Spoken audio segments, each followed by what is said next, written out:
Greetings! You know enough about the Bible to know that the children of Israel were a real headache to Moses. A real headache to Moses. So God gave Moses 2 tablets. Now after receiving the 2 tablets of the law, Shnei Luchot Habrit, the 2 tablets of the covenant was based upon the Decalogue, a basic moral code, really for all humanity. But it was first given to the children of Israel. After that time, more laws were added, and finally Israel decided it would function as a nation based on those laws. Those laws would be the basic constitution of the nation, and a covenant was made, a brit, a covenant was made, the ethiki in the Greek, in the Hebrew, brit, a covenant was made between Israel and God. And that covenant was ratified on the day which became a festival day which we count in order to observe. That festival day was known as the Festival of Weeks in ancient times, as we counted 7 weeks to that festival from the days of unleavened bread until that next festival, which was the festival of the first fruits of the wheat harvest. It was Chag HaBikurim. It was the festival of first fruits of the wheat harvest, or the festival of weeks, Shavuot. In the New Testament, because that day was the 50th day, after counting 7 complete weeks, it was then the 50th day of counting, and so it was called Pentecost, which is the Americanized version of the Greek word 50th, meaning the 50th day. So it was the 50th day, and the next festival after the festival of unleavened bread, a very critically important festival, because it's the day on which the church, really the New Testament church, officially began. It's like the birthday of the New Testament church, the church of the New Covenant, Brit Hadashah, or Kine Theotike in Greek. If we go to Acts 2 and verse 1, we see that devout people who kept the festivals, people who wanted to be in Jerusalem for the festivals, they were the ones who began that New Testament church. It began among people who were commandment keepers, who were there in Jerusalem to keep the festivals. I want to go to Acts 2 and verse 1. When the day of Pentecost had fully come, they were all with one accord in one place. They were all together, the apostles, the disciples, and then of course, many others were there. There were the 120 who were the core of the community that were disciples of Jesus Christ, and then there were thousands of Jews who were there to keep the festival. I want to talk about how that festival is to be observed in terms of how to get there. How do we get from point A to point B? How do we get from the festival of unleavened bread to the festival of Pentecost, which is a very important festival? I call this talk Focus on the 50th. Focus on the 50th. I want to talk about how we actually count from the festival of unleavened bread to the festival of Pentecost, and what lesson we can get out of that. There's a lesson we can get out of that. Because, ladies and gentlemen, what we have to remember when we keep these festival days from year to year is that they are a reminder. They're there to help us understand God's plan of salvation. He has revealed in these annual festivals a point-by-point history, past, present, and future, of his plan of salvation. So it's important to keep these festivals from year to year, to keep that in mind. It gives us a tremendous peace of mind, a tremendous understanding. But what we have to understand is that at the very core of these festivals, at the very center of them, is Jesus Christ. That he is the hero of the holy days, that it is God's plan of salvation that is being pictured in these days, and that Jesus Christ is essential for that. So indeed, when we keep these festivals, we are keeping them as Christians. They are God's festivals. He gave them first to the people of Israel, the Jewish people, the remnant of that nation, which has historically disappeared from history, except for the descendants of the kingdom of Judah. That portion of Israel has retained its identity and has retained these festival days that were given to ancient Israel, but they are God's festivals. And so when one becomes a part of the new covenant, then one also accepts upon himself or herself the responsibility to keep those festivals. In Leviticus 23, we see that they are my festivals, my appointed times. I use the word festival loosely. They are moadim, appointed times. And that's what they are called in Leviticus 23 in the beginning and at the end of the chapter. They are called God's appointed times. And so let's go to Leviticus 23. And as we look at these appointed times, we see that if we follow objectively the material here, it will guide us and direct us in terms of how Pentecost fits in, how the Festival of Weeks, the Festival of First Fruits, fits in to the festival cycle, and how we get there, how we count towards Pentecost. You have to count towards Pentecost. It's not on a fixed date on the calendar. Today, as I'm speaking, happens to be the 17th day of the second month. On Wednesday, earlier this week, was the 14th day, and that was the second Passover. So people who perhaps were ill, or maybe you had some kind of incident on the highway on your way to keep the Passover and didn't make it, whatever the factor was, which prevented you from keeping the Lord's Supper a month ago, you could have observed it on Tuesday night. We do have a couple of YouTube offerings, part 1, part 2, a complete New Testament Passover service, a complete Lord's Supper service. So some of you perhaps took advantage of it on Tuesday night if you were not able to keep that observance a month ago. Now, coming up on Sunday will be the 18th day of the second month. And that is a festival in the Jewish community where they remember the last great effort to retain an independent state in the land of Israel. The Jews, believe it or not, after all that happened in 70, with the destruction of Jerusalem, with the scattering of the people, the enslaving of many of them in Rome, and then later on the destruction of Masada. Very soon our president will be visiting, I'm speaking from the United States, and our president will soon be visiting Masada. But all of that happened, nevertheless, years later, between 133 and 135 AD, there was a tremendous revolt against Rome that was briefly successful and then ended in 135. And that will be remembered on Sunday of this year, which will be, May 14th. It turns out to be Mother's Day, of course, in the United States and many other countries. So for those of you who are mothers out there, happy Mother's Day to you. And I hope all of us will take time to show appreciation to our mothers. And of course, we can also think about, as we're praying, think about our mother, the church, at that time. But as I said, among the Jews, it will be a festival where they remember that last final revolt, and they had to wait. We Jews have had to wait 18 centuries until the next independent state in the land of Israel, which came about in 1948. So about 1,800 years later.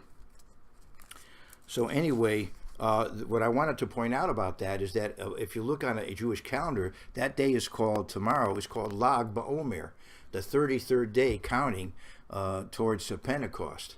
But it isn't. Most years it is not. And actually this year it is not. Today is the 28th day counting towards Pentecost. And so tomorrow will be the 29th day. And so you see that there's a difference of how to count, because it's not a matter of a difference on the calendar. We're all using the same calendar. It's not a matter of difference on the scriptures. We're all using the same scriptures. It's a matter of how to interpret the instructions. And that's why I'm talking to you about this matter. In the first century, you could say there were three significant ways, that we know about to count Pentecost. Later on, or maybe even at that time, there's a fourth way that the Ethiopian Jews have, and I may briefly talk about that. But the three ways that you find in the Holy Land in the first century were the Sadducees' approach, the Pharisees' approach, and then the approach that was taken ultimately by those who followed Jesus Christ. You could call that the Nazarene sect, the Notzrim. That's what the Jews called them. They called them Nazarenes. However, in Acts 11, Gentiles called them Christians, Messianics. And so there were in effect three sects among the Jews that counted towards Pentecost in three distinct ways. There was the Sadducee way to count, the Pharisee way to count, and then the way that the Christians were counting. And of course, I support the way Christians count, and that's what I want to talk about today. Leviticus 23. And the Eternal spoke to Moses, saying, Speak to the children of Israel, and say to them, The feasts of the Eternal, which you shall proclaim to be holy convocations, these are my feasts. Now, that's not, I think, the best way to translate that, because these are moadim. These are appointed times. And they refer to various appointed times that you read about in the text. And the first one is the weekly Sabbath. And so the first one that's defined is the weekly Sabbath. And if you read it, you'll understand that it's the day that we call in English Saturday. Many cultures still refer to it as the Sabbath. In Spanish, it's sábado. I think it's the same in Portuguese and Italian and French pretty much, and even in Arabic. And I think in Greek. In many, many languages, the day that we call Saturday is still referred to as Sabbath. And so that day is defined in the beginning of Leviticus 23. And then he goes on to talk about moadim that are annual, not weekly. And the first one is in the 5th verse. On the 14th day of the first month at twilight is the Eternal's Passover. So this is a special appointed time. It's the end of the 14th day of the first month. It's the end of the 14th day of the first month. Why is that so important? Because that night a festival begins, a chag, not just a moed, but a chag, a festival, a time to get up and go and keep a festival, and to gather together to keep a festival. Now, actually, you would have to get up and go before then, because to keep the festival, you had to sacrifice a lamb, and that was done on the 14th. So it was vital to the keeping of that festival. The festival was kept on the 15th, but how did you keep it? That night was the night to be much observed. Leil Shimurim, what is now Seder night for the Jews. And that night they would have eaten the lamb that they slaughtered at the end of the 14th. So they had to kill that lamb on the 14th in order to eat it on the 15th to begin the festival. So the 14th was critically important. It's the beginning of the festival season with that special sacrifice that goes all the way back to Exodus 12, even before the covenant at Sinai. Now, we still observe that to this day as Christians. We have the Lord's Supper, the New Testament Passover, which we observe on the 14th day of the first month. Now, we keep it in the beginning of the 14th. We have reasons for that I've explained other times. But we do keep it on the 14th day, and again, it begins the festival season for us. So what do we learn from this? We learn from this, all of us understand the meaning of the Passover sacrifice. It points directly to Jesus Christ's sacrifice. There's plenty of scriptural material for that I don't need to go into. So what it shows is that we who are keeping these festivals understand that Jesus Christ is at the very center of these festivals. These are festivals that Christians ought to be keeping, and they ought to be keeping in mind the God's plan of salvation, to realize how important Jesus Christ is in God's plan of salvation. So the 14th day of the first month begins the entire process. And those are the first two defined appointed times in this chapter, the Sabbath and then the day of the Passover sacrifice. Now we go into the festival, and we have the festival of unleavened bread. And if you keep reading regarding the festival of unleavened bread, you come to the 9th verse. Now, Protestant translations tend to mess up some of this. I don't mean the translations, the way the text is organized, not the translation, but the way the text is organized, because this is not a separate festival. The festival of first fruits, Chag HaBikurim, is what we call Pentecost. It's the first fruits of the wheat harvest. But during the festival of unleavened bread, the first fruits of the barley harvest were brought. And there's a parallel there. The first fruits of the barley harvest taken on Pentecost parallel the first fruits of the wheat harvest. Let's start again. The first fruits of the barley harvest taken during the days of unleavened bread parallel the first fruits of the wheat harvest taken on Pentecost. And we who understand the typology there, the symbolism there, understand that we have first the first fruits of the barley harvest picturing Jesus Christ, and then 7 weeks later we have the first fruits of the wheat harvest picturing the church. These are things we could all study into and prove. So we get now into the festival of unleavened bread. We're in that festival, and the first 2 days that have been defined are the Sabbath and the Passover sacrifice. Then comes the festival of unleavened bread. 7 days we eat unleavened bread, from the 15th to the 21st, and the first day and the 7th day are holy days. But in the midst of that, you're going to have a Sunday.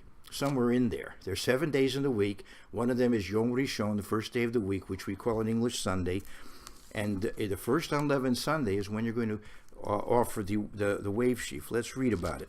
And the Eternal spoke, or I'm going to read about it. Why don't you join me? And the Eternal spoke to Moses, saying, Speak to the children of Israel, and say to them, When you come into the land which I give you, and reap its harvest, then you shall bring a sheaf of the first fruits of your harvest to the priest. This is an omer. An omer is brought. That's a certain measurement. So first you take the stalks of wheat, and evidently once you pick them, which would have been in the evening, then the next day you would have ground them up, beaten them down into grains and into flour, and then lifted them, evidently in a basket, in a container. You would have lifted them up, lifted up this omer, which I've been told is the equivalent of enough flour. Once you grind it all up, enough flour to make four loaves of the average bread size, loaves of bread you would buy in a supermarket in the United States. So anyway, you take the stalks that night, and then during the day, when you can see what you're doing, that morning, then you prepare it, and you have the omer in a way where it's prepared, where it's edible, and then you lift it up, and then it was some of it was to be eaten by the priest. Anyway, let me just read this. And the Eternal spoke to Moses, saying, Speak to the children of Israel, and say to them, When you come into the land which I give you, and reap its harvest, then you shall bring a sheaf of the first fruits of your harvest to the priest. He shall wave the sheaf before the Eternal, to be accepted on your behalf on the day after the Sabbath. The priest shall wave it. Well, the Sabbath has been defined. We understand that the Sabbath is Saturday, so obviously this is going to be on a Sunday. But what Sunday? Well, the season has begun with the Passover sacrifice, so that means the first unleavened Sunday. And if, in fact, the first day of unleavened bread is a Sunday, then you would be offering the first fruits of the barley harvest on that holy day, and then 7 weeks later, on Pentecost, on that holy day, you would be offering the first fruits of the wheat harvest, an exact parallel. However, most years it doesn't work that way. The first day of unleavened bread is not a Sunday. A Sunday comes later in the week, but still, you're offering that offering within the festival, within the days of unleavened bread, and then you're offering the first fruits of the wheat harvest on the day of Pentecost. So there's still that parallel. Do you follow that? It's important. In other words, this is something done within that festival. And let's notice that in John 21, this barley, first fruits of the barley harvest that was lifted up, is symbolic of the resurrected Jesus Christ. And we go to I go to John 21, and you see that it's Sunday morning, and he's going to ascend to his Father, just as the priest would have, at the time the priest would have lifted up the omer. Jesus Christ ascended to his Father. There's an antitype, antitype. There's the symbolism there. I'm going to John 20, and verse 16. Then Jesus said to her, Mary, right, Miriam, and she turned and said to him, Rabboni, and they have to translate it because this is written in Greek, and so he just put an Aramaic term out there, and a Greek-speaking person wouldn't understand it, so he translates it, which is to say, teacher. Jesus said to her, Mary. She turned and said to him, Rabboni, which is to say, teacher. Jesus said to her, Do not cling to me, for I have not yet ascended to my Father, but go to my brethren and say to them, I am ascending to my Father and your Father, and to my God and your God, because he's speaking as a resurrected man. God does not die, but Jesus the man died, the carpenter's son. He Mary's son, literally, actually, the Son of God and the son of Mary. Mary was miraculously made pregnant, and Jesus was born of Mary, and so she is his mother. So he's human, but also divine. And the man died, and the man was resurrected, and so the resurrected man is now saying that I'm going to my God and your God. But he's ascending to his Father, and that's at that same time is when he's doing that. If you'd gone to the temple, you would have seen the priests lifting up the omer, the first fruits of the barley harvest. But later on, 7 weeks later, come the first fruits of the wheat harvest, which pictures the church. Because ultimately the church too will be resurrected. The saints will be resurrected. Jesus Christ will return for his people, and they will be resurrected. So I want to go to 1 Corinthians 15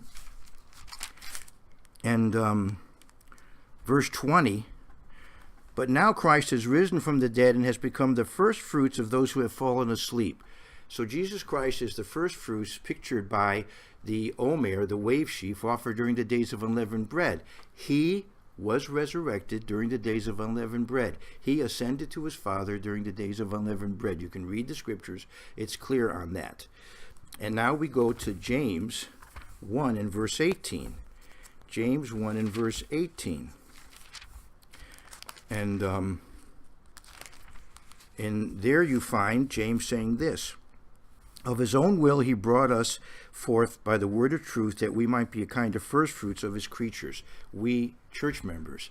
And that is pictured 7 weeks later by the festival of weeks, Pentecost, the 50th day, because you count 7 weeks and the 50th day is Pentecost. That's found in verse 15 of Leviticus 23. Let's go back there.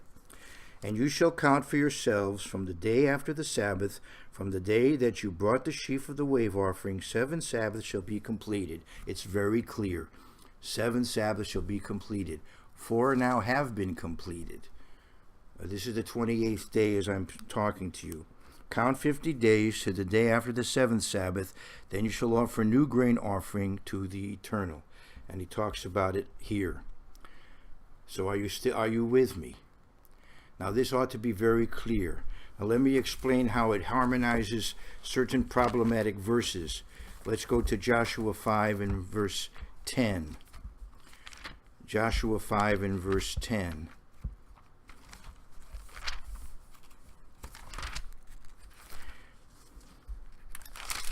In Joshua 5:10, here it's 40 years after Moses was given this instruction.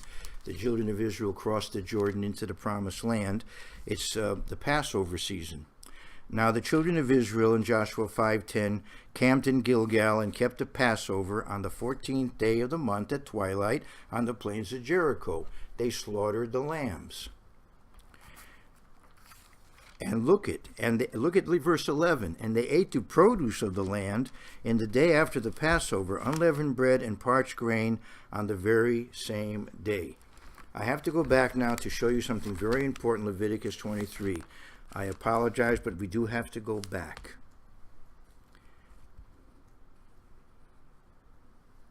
To verse 14. All right? Leviticus 23:14. Look at this very carefully. You shall eat neither bread, nor parched grain, nor fresh grain, until the same day that you have brought an offering to your God.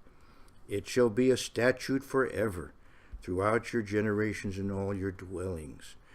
As long as you're capable of bringing that sacrifice, which we can't do now, but as long as you're capable of I don't want to go into all that background, but that should be obvious. There's no temple standing at this point, that couldn't be done. And in any case, the New Covenant is not on the same basis in terms of sacrifices as was the old.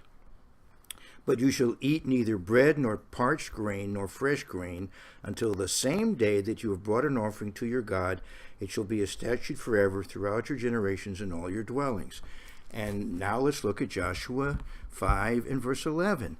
And they ate the produce of the land on the day after the Passover, unleavened bread and parched grain on the very same day. What's happening here? Well, if we understand, the 14th day of the first month was a weekly Sabbath. The next day was Sunday, the first day of unleavened bread, and they were able to eat of the produce of the land because they offered the wave sheaf on that day. It was the first unleavened Sunday. It was also the first day of unleavened bread. And so they were able to offer the wave sheaf on that day. Now, the old King James because they did not understand what I've taught you over the last few minutes, because they followed the Sadducee counting of Pentecost, added the word old in here, because according to the Sadducees, they could not have eaten the new grain. So the old King James, if any of you want to look it up, it says old, but the word old is in italics because it's not here. It's not in the original. They ate of the produce, because in fact they had taken the wave sheaf offering on the first day of unleavened bread, which that year would have had it, therefore it had to be a Sunday. And because the Sadducees decided, as did the Pharisees, that they shouldn't begin the season of counting with the 14th day of the first month, the day of the Passover sacrifice. Rather, they decided they had to keep the season of counting beginning with the first day of unleavened bread.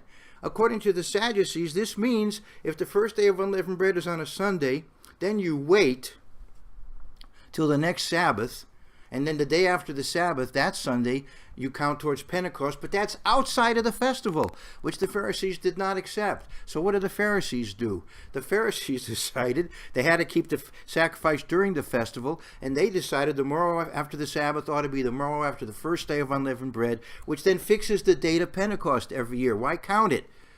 For the Pharisees and for mainstream Judaism today, Pentecost is always on the 6th day of the 3rd month, because you always begin counting on the 16th day of the 2nd month, so that the offering can be done within the festival. But again, they have ignored the 14th day of the 1st month in their reasoning. And so now they are stuck with saying the Pentecost is on a fixed day of the month, which the Bible doesn't tell us. Now, the Ethiopian Jews, more isolated there in Africa, decided that the morrow after the Sabbath had to be after the whole festival was over. So for them, the fixed date of Pentecost was always on the 12th day of the 3rd month. I don't know. I imagine now that they're in Israel, they're assimilating into the rabbinic tradition. That's what I figure is happening. That now the Ethiopian Jews are probably keeping it together with their brethren on the 6th. But in any case, you see how the Pharisees and Sadducees both will disagree with God's church on occasion. Whenever the first day of unleavened bread is on a Sunday, God's church will be keeping Pentecost differently than the Sadducees and the Pharisees. But we will be keeping it in a Christ-centered way, because we are beginning the season of counting with the 14th day of the 1st month, which is the day of the Passover sacrifice. And to this day, we still commemorate it with the Lord's Supper service that we have. So what we are doing is a Christ-centered counting towards Pentecost, and it is unique. It is unique to God's church, but it does represent what the first century followers of Jesus Christ did, as we see in Luke 6 and verse 1. Luke 6 and verse 1. Go back to the original Greek text of Luke 6 and verse 1, and you'll find it talks about Sabbato Defteroproto. You can look it up in the Greek. Sabbato Defteroproto. The Deuteroproto Sabbath, right? The first Sabbath. Nowadays, we probably put second/first Sabbath. How do you translate such a thing? How could you have a first Sabbath? So look at Luke 6 and verse 1. If you have, most of your translations will have it this way. I know some decide to go with an alternate version in Greek, but the traditional Greek does have this, and you can check this out. I have a New King James which has it. Now, it happened on the 2nd Sabbath after the first. What's that? The Greek just says first Sabbath. You can check it out. Now, it happened on the first Sabbath that he went through the grain fields, and the disciples plucked the heads of the grain and ate them, rubbing them in their hands. So this was a Sabbath, and they did something the rabbis don't allow on the Sabbath. But this was the first Sabbath. What does that mean? Well, now you can understand it. If the 14th day of the 1st month of that year was on a Sabbath, if the Passover sacrifice would have been offered that Sabbath, or the 14th day of the 1st month, which was the Sabbath, the first day of unleavened bread would have been Sunday. Therefore, the church would have begun counting Pentecost then. And so by the time you get to the 28th, that's the 2nd Sabbath. However, the Sadducees would have waited a week till the festival was over and begun the next Sunday to count. So for them, the 28th day of the 1st month would have the 28th day, yes, of the of the first month, correct, would have been the first Sabbath of counting. You see, for the church, beginning to count on the 15th day of Nisan, you would have 1 week, 2 weeks. The 28th completes 2 weeks. For the Sadducees, who waited a week, the 28th is just the end of the first week. So it's the first Sabbath. Second Sabbath for the disciples of Jesus Christ. First Sabbath for the Sadducees. You follow what I'm saying? So this understanding that I've given you today not only makes clear Leviticus 23, objectively read, but also harmonizes Joshua 5, 10, and 11, and harmonizes Luke 6, 1. All of this ties together, and it is unique to the Church of God, but it is critically important, because by doing it this way, not only do we harmonize all of these difficult texts, but we also are focusing on the importance of Jesus Christ as the center of our activities.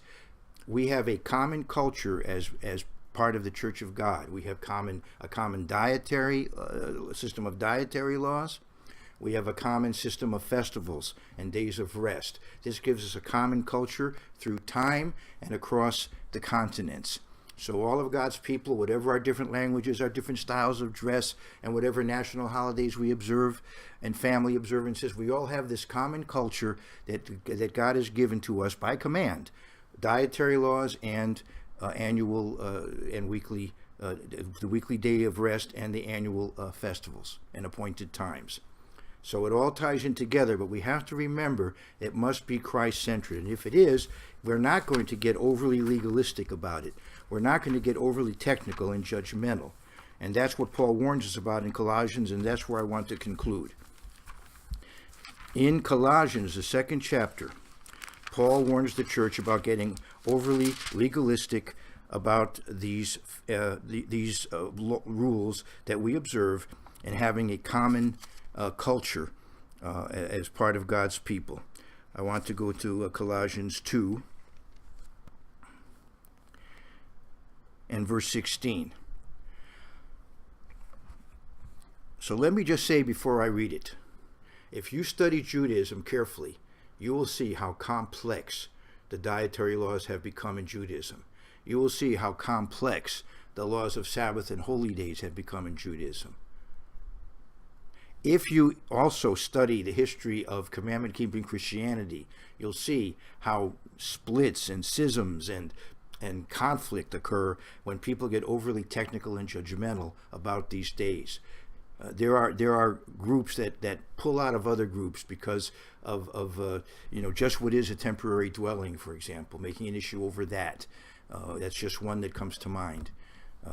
Or how to keep the Sabbath. Obviously, we're supposed to keep the Sabbath, but there's going to be some differences of how to do that among people, and we're going to have a certain tolerance for one another in that regard, and a certain respect for one another in that regard. So, as I said, when you get overly legalistic and overly judgmental, you're forgetting why we're doing these things. These things are not an end in themselves. They're picturing God's plan of salvation, which centers on Jesus Christ. So if we keep Christ centered, we will have more of a balance. Colossians 2 and verse 16. So let no one judge you in food or in drink, or regarding a festival or a new moon or Sabbaths, which are a shadow of things to come. Obviously, you can't separate me from my shadow, but I'm far more important, I would hope, than my shadow. My shadow is always with me. But I am more important. I'm the substance. The shadow is there, but the shadow is the shadow of me, and that's what's important, right? I hope. Which are a shadow of things to come, but the substance is of Christ. So the way the Church of God counts Pentecost is unique and very special, and it is Christ-centered, and it does resolve many difficulties with Scripture. So let's appreciate this understanding as we focus on the 50th. Well, I really hope this has been helpful to everyone, and I realize there's a lot of information here that has been, in effect, condensed into a short talk. So you might want to study this material further, and I'd appreciate whatever feedback comes hopefully in a polite and respectful way, but any kind of interest in this topic for further discussion, that would be fine. In the meantime, all the best to you and yours.